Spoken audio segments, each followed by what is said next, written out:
Could not afford a lawyer? My father said it loudly enough for half the courtroom to hear, and a few people actually laughed. I remember the sound more than the words.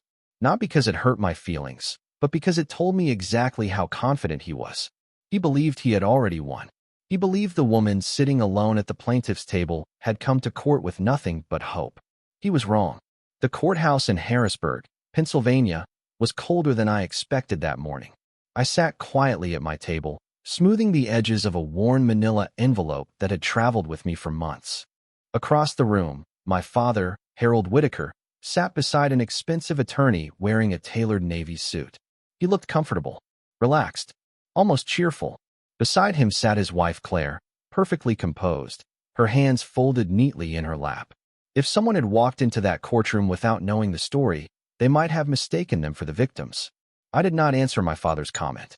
I did not look at him. Instead, I placed the envelope on the table in front of me and waited. The judge had not entered yet. Conversations drifted through the room. Papers shuffled. Chairs scraped against the floor. Normal sounds. Ordinary sounds. Yet my heart beat so loudly I could hear it in my ears. Not because I was afraid. Because I had spent 3 months preparing for this day. 3 months visiting government offices. 3 months reading legal guides in public libraries.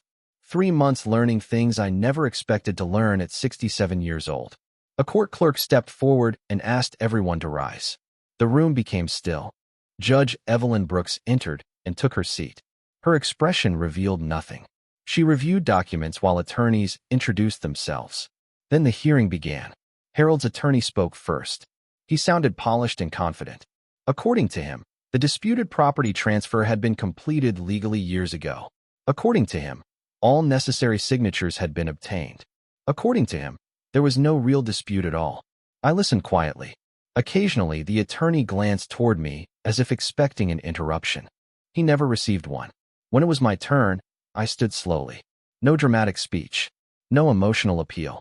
I simply stated that I had never signed the document transferring my interest in the property on Maple Ridge Road. The attorney smiled slightly. My father leaned back in his chair. Claire looked down at her notes. Then the document was handed to the judge. She studied it for several moments. Longer than anyone expected. The courtroom seemed to shrink around that single sheet of paper. Judge Brooks adjusted her glasses. She looked at the signature. Then she looked at me. Then she looked back at the signature again. For the first time that morning, the confidence on the other side of the room seemed to flicker. The judge lifted the document slightly and narrowed her eyes. The room became silent. Completely silent. My father stopped smiling. Claire shifted in her seat. And in that moment, I realized something important. He had laughed because he thought I came unprepared.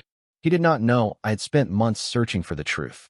And he certainly did not know that the biggest mistake he had ever made was sitting right there in the judge's hands. 3 months earlier, none of this had seemed possible. At the time, I was living quietly in a small ranch house outside Harrisburg, spending my mornings tending flower beds and my afternoons reading on the back porch. My life was not exciting, but it was peaceful. Then a plain white envelope arrived in the mail. I almost tossed it aside with the advertisements and grocery coupons. Instead, I opened it while standing in my kitchen. The letter inside informed me that a property on Maple Ridge Road had recently been referenced during a title review connected to a pending transaction. At first, the address meant nothing. Then I read it again. Maple Ridge Road. My mother's house. The house where I learned to ride a bicycle. The house where every Thanksgiving dinner had been held for nearly 30 years. The house I believed remained protected within our family's estate. I sat down immediately. Something felt wrong. According to the letter, my ownership interest had been transferred years earlier. Transferred. The word echoed in my mind. I did not remember transferring anything. I certainly did not remember signing away my share of the property. The next morning, I drove to the county recorder's office. The building was older than I expected, with worn marble floors and rows of metal filing cabinets. A clerk helped me locate the records. She printed several documents and slid them across the counter. I thanked her and carried the papers to a nearby table. For a moment, everything looked ordinary. Legal descriptions, parcel numbers, dates. Then I saw it. My name, Linda Whitaker. Beneath it was a signature that was supposed to belong to me. I stared at the page for a long time. At first glance, it looked convincing. Similar handwriting, similar shape, similar style. But something about it felt wrong. Deeply wrong. I signed my name every week. Bank forms, medical paperwork, greeting cards. The signature on that document resembled mine the way a photograph resembles a painting. Close enough to fool a stranger, not close enough to fool the person who lived with it. I requested copies and drove home in silence.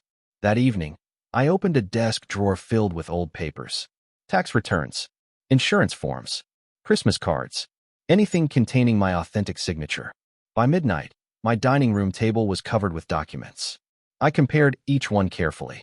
The more I looked, the more differences appeared. The angle of the letters, the spacing, the way I crossed my T's, the way I formed the capital W in Whitaker. Small details, easy to miss, impossible for me to ignore. I remember looking around the empty room sometime after midnight. The house was silent. Rain tapped softly against the windows. For the first time, a thought entered my mind that I did not want to believe. If I had not signed those papers, then someone else had. And if someone else had signed them, there were only a few people who could have benefited. I sat there until the rain stopped, staring at the documents spread across the table. By sunrise, I no longer wondered whether something was wrong. I knew it was. I just did not know how far the truth would reach. The next person I called was my father. Looking back, I am not sure what I expected. Maybe an explanation. Maybe confusion. Maybe even concern. Instead, I reached Claire. She answered on the second ring. Her voice was pleasant, almost cheerful. When I asked whether Harold was available, she told me he was resting. When I explained why I was calling, the silence on the other end lasted just a little too long. Then she laughed softly and said there must be some misunderstanding. I told her I had copies of the documents. Another pause followed. She suggested I stop worrying and let the matter go. According to her, everything had been handled years earlier. I thanked her and ended the call. 2 days later, I tried again. This time my father answered. At first he sounded happy to hear my voice.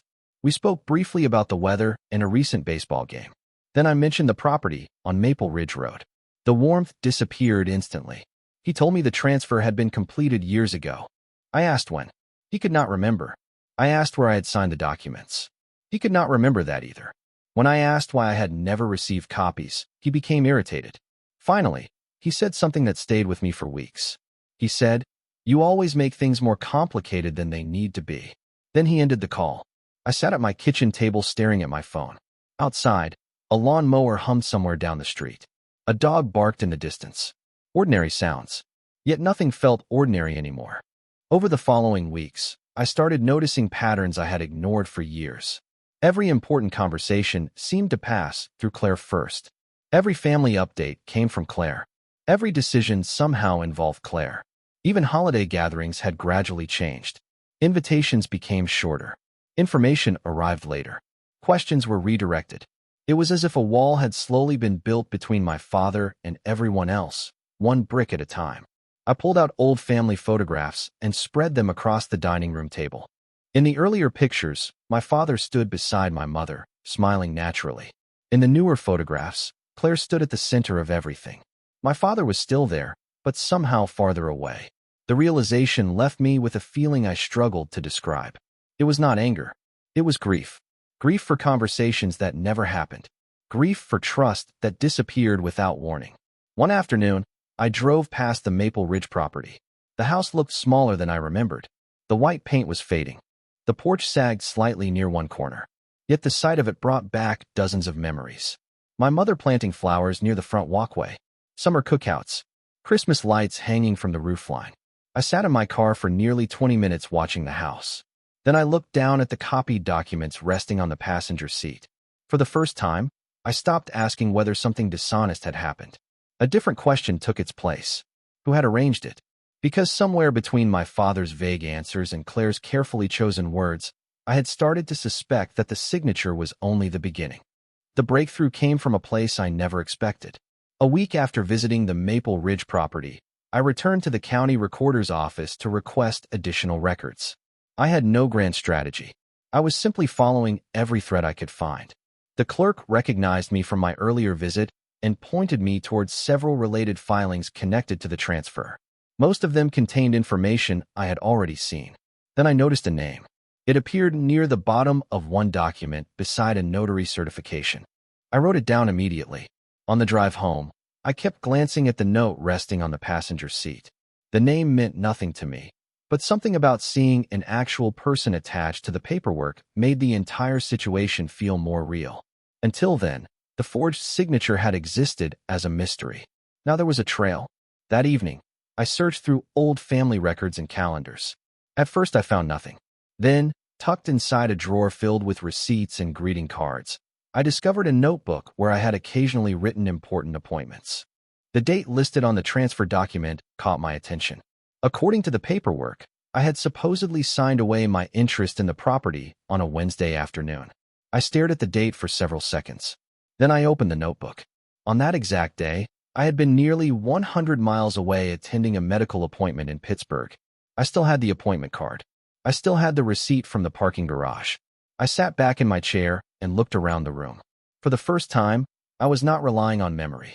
I had evidence. The next morning, I called my father again. This time, I spoke directly and calmly. I told him I had proof that I could not have signed the document on the date listed. The silence that followed felt heavier than any argument. Finally, he said he did not remember the details and suggested I stop digging into the past. Then Claire's voice appeared faintly in the background.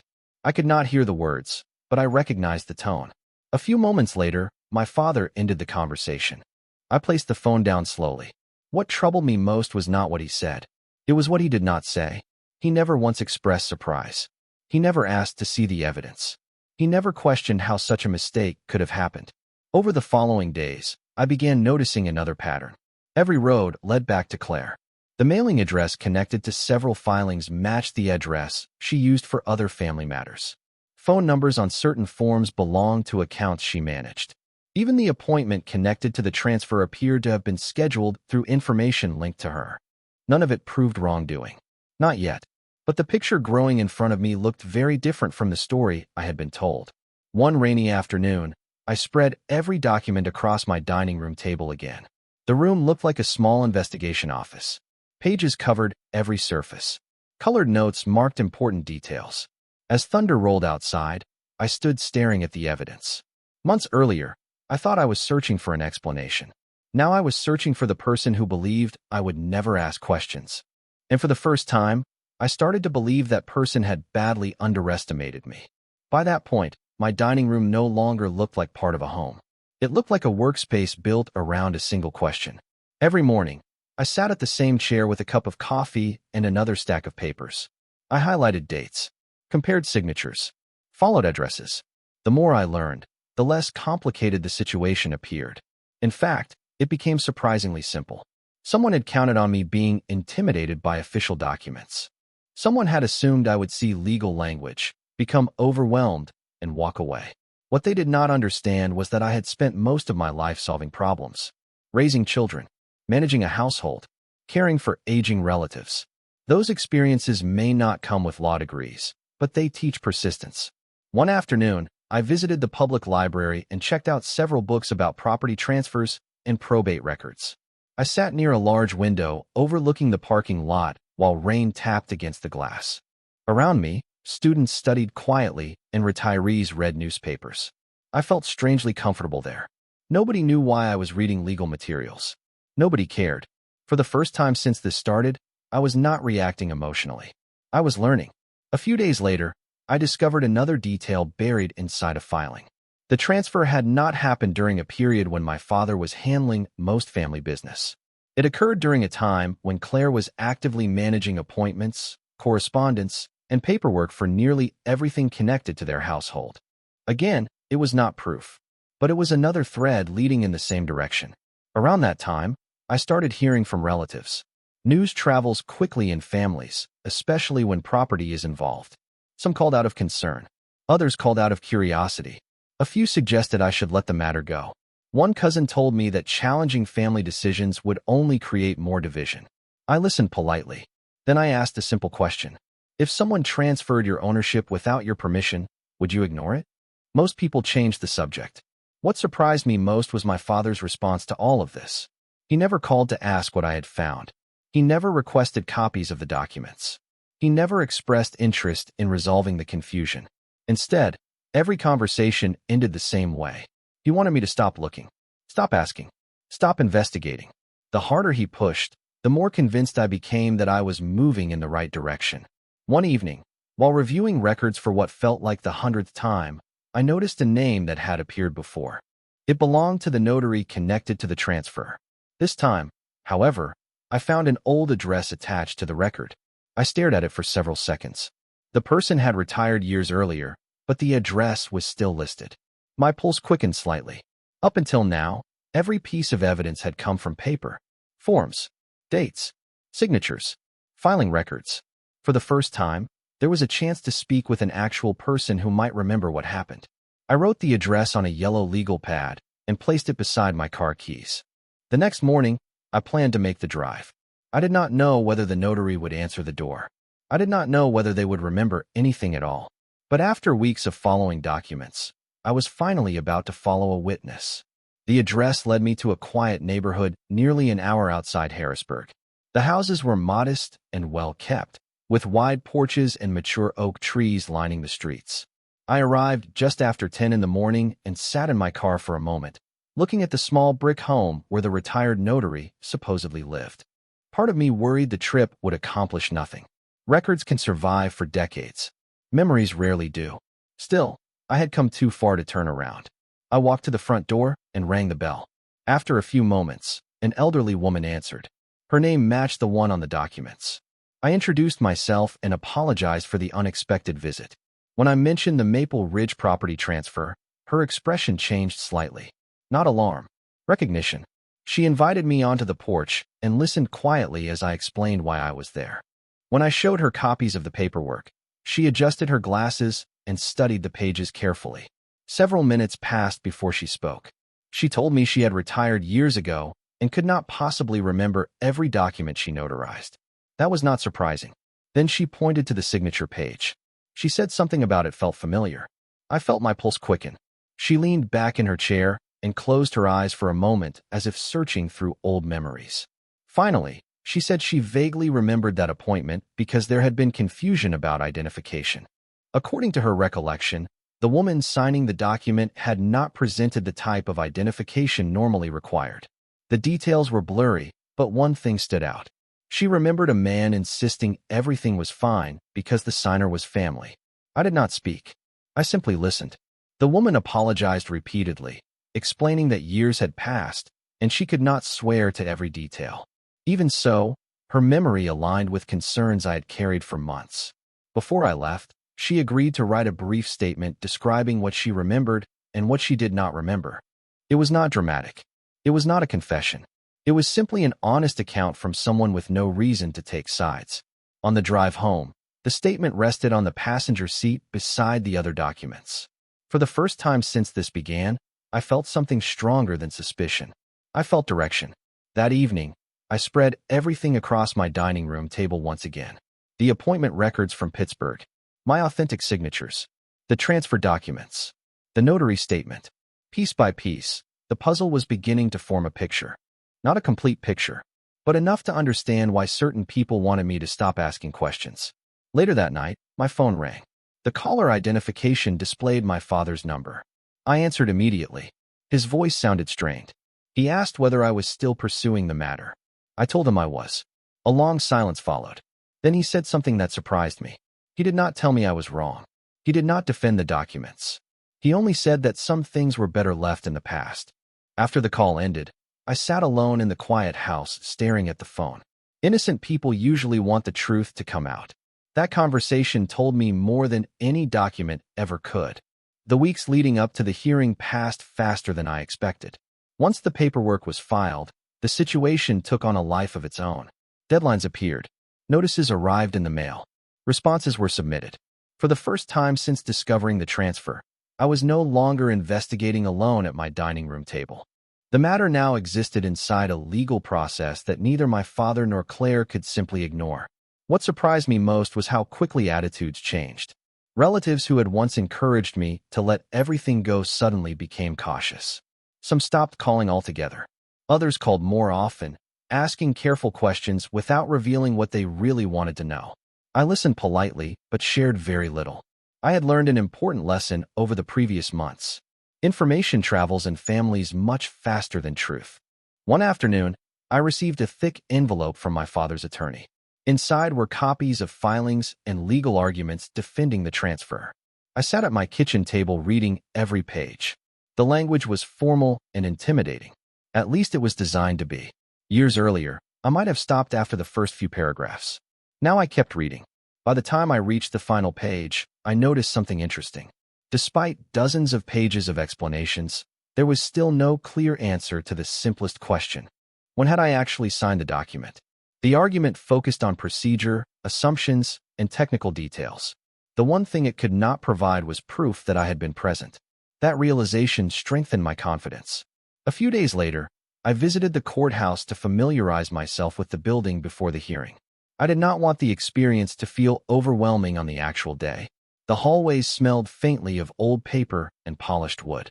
People moved quietly between offices carrying folders and briefcases. As I walked through the building, I felt unexpectedly calm. Not because I believed victory was guaranteed, because I finally understood that standing up for myself was worthwhile regardless of the outcome. On the drive home, my phone rang. It was Claire. She had not called me directly in months. Her voice sounded unusually friendly. She asked about my health. She asked about the weather. Then she gently suggested that continuing the case might create unnecessary stress for everyone involved. I thanked her for her concern and told her I intended to attend the hearing. The conversation ended quickly after that. 2 days later, my father left a voicemail. His message was brief. He said he hoped I would reconsider. He said families should resolve matters privately. He said court was not the place for family disagreements. I listened to the message twice. Then I saved it. The timing interested me. For months, I had been told nothing was wrong. Now suddenly everyone seemed eager to avoid having the facts examined in public.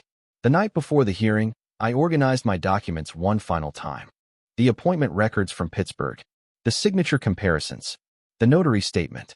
Every page went into the worn manila envelope that had accompanied me from the beginning. Before going to bed, I placed the envelope beside the front door. The next morning, I would walk into a courtroom alone. But for the first time since this started, I would not walk in uncertain. The hearing resumed after a brief recess, but the atmosphere inside the courtroom had changed. Earlier that morning, my father and his attorney had appeared completely confident. Now there was a subtle tension in the room. Judge Brooks spent several minutes reviewing documents before speaking again. She asked careful questions. Not dramatic questions. Precise ones. Questions about dates. Questions about identification. Questions about procedures. Each answer seemed to lead to another question. I sat quietly, listening. Across the room, my father stared straight ahead. Claire kept her eyes on the table in front of her. The attorney continued presenting arguments, but the certainty I had heard earlier was fading. Then Judge Brooks focused on the signature itself. She compared the transfer document to several examples I had submitted. One by one, she examined them. The courtroom remained silent except for the sound of paper turning. Finally, she looked directly at me. Her voice was calm. "Mrs. Whitaker, did you sign this document?" The question was simple. The answer was even simpler. "No, Your Honor." Nothing more. No speech. No accusation. Just the truth. Judge Brooks nodded and continued reviewing the materials. Then she referenced the records showing I had attended a medical appointment in Pittsburgh on the same day the transfer supposedly occurred elsewhere. The distance alone raised obvious questions. My father shifted slightly in his chair. Claire folded her hands more tightly. The attorney attempted to explain the discrepancy, suggesting memory errors and administrative misunderstandings. The explanation sounded far less convincing than it might have months earlier. The notary statement was discussed next. It did not prove everything. It did not need to. It simply introduced another inconsistency, another reason to question the reliability of the transaction. Piece by piece, the foundation beneath the transfer seemed less stable.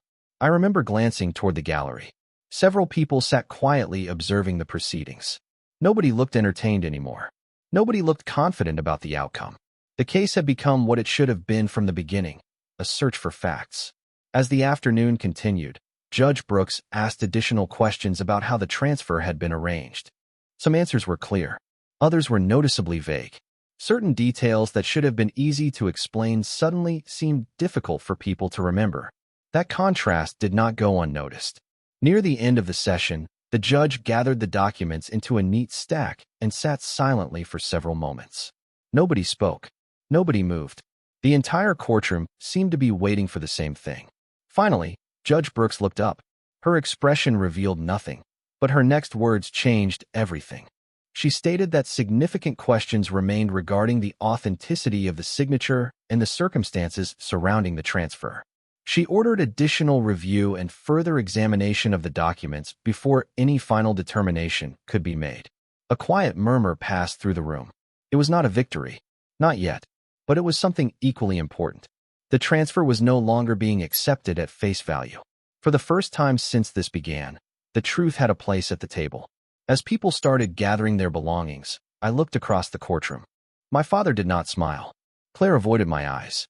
And in that moment, I realized the thing they feared most was no longer me. It was what happened when someone finally started asking the right questions. Several weeks passed before the next hearing date arrived. During that time, additional records were reviewed and more questions surfaced about the transfer than answers. I spent those weeks much the same way I had spent the previous months, quietly living my life while waiting for facts to catch up with assumptions. Spring had begun to arrive in Pennsylvania. The flower beds outside my house showed the first signs of color. Birds returned to the trees each morning. Life moved forward even while the case remained unresolved. When I returned to the courthouse, the atmosphere felt completely different from the first hearing. The confidence that had filled one side of the room was gone. Nobody laughed. Nobody made comments about lawyers. Nobody seemed interested in performances. Judge Brooks reviewed the findings carefully and methodically. Certain documents could no longer be relied upon without further verification. Certain explanations had failed to match the available evidence. The transfer itself remained under serious question. As the discussion continued, I found myself looking less at the paperwork and more at my father. He appeared older than I remembered. Not physically, emotionally. For months, I had convinced myself this case was about property, about ownership, about signatures. Sitting there that day, I finally understood it was about something else entirely. It was about trust. The property on Maple Ridge Road mattered because it represented my mother's legacy. But the real loss had happened long before any document was filed. The real loss occurred the moment honesty stopped being important. Near the end of the hearing, Judge Brooks issued orders that effectively halted any unquestioned reliance on the disputed transfer until the remaining issues were fully resolved. It was not dramatic. No one slammed a table. No one delivered a speech. Yet the meaning was unmistakable. The truth had been taken seriously. The questions I raised had been validated. The burden of simply dismissing me was gone. As people gathered their belongings, my father slowly approached me in the hallway. For a moment, neither of us spoke. Then he looked down and said he never imagined things would reach this point. I nodded. Neither had I. He waited, as if expecting anger. Perhaps even a lecture. I gave him neither. After everything that had happened, I no longer needed to win an argument. I only needed to know that I had not abandoned myself. I did not come here for a fight, I told him quietly. I came because I deserved the truth. He did not answer immediately. Instead, he looked away toward a courthouse window where sunlight stretched across the floor. We stood there in silence for several seconds before he nodded once. It was not an apology. It was not a reconciliation. But it was the first honest moment we had shared in a very long time. When I walked outside, the afternoon air felt warmer than it had all winter. People hurried along the sidewalks carrying coffee cups and briefcases. Traffic moved through the city. Life continued. I stood at the top of the courthouse steps and looked back only once. Then I turned toward my car. Months earlier, I had entered this journey believing I was fighting to recover a piece of property. Instead, I recovered something far more valuable. I recovered confidence in my own voice. My father had a lawyer. Claire had explanations. I had questions. In the end, questions turned out to be stronger than silence. And for the first time since that white envelope arrived in my mailbox, that was enough.